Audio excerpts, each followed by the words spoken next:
Трябва да тестваме BGGPT-3, 27 милиарда параметра с 4-битово квантуване в OLAMA.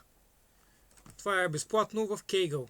Имате две Tesla T4 по 16 гигабайта, 15 технически, 30 гигабайта, напълно безплатно за цялото общество.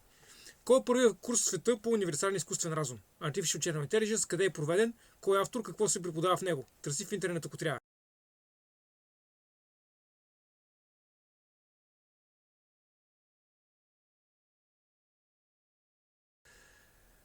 Дъра, бил създаден от Бен Гьорцел, това не е вярно. Open Cock University, Atom Space, това е вярно, само дето няма такъв курс.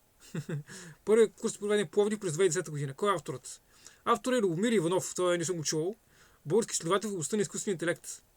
Основател на Artificial General Intelligence Society, АГИС. Дълго време е работил върху концепцията. Част от работата на АГИС имал чест да въведе дъра. Пълни глупости. Не е вярно, първият курс е еди къде си. Би разказал повече за програма на курса. Прав се, извинявам се за поредната неточност. Първият курс по универсален изкуствен разум е създаден от еди кой си. Вече като аз му казах. Това е Сикофанси.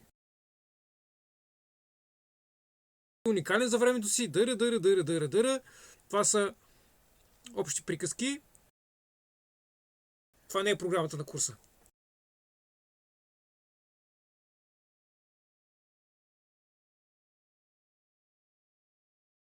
И това са общи приказки.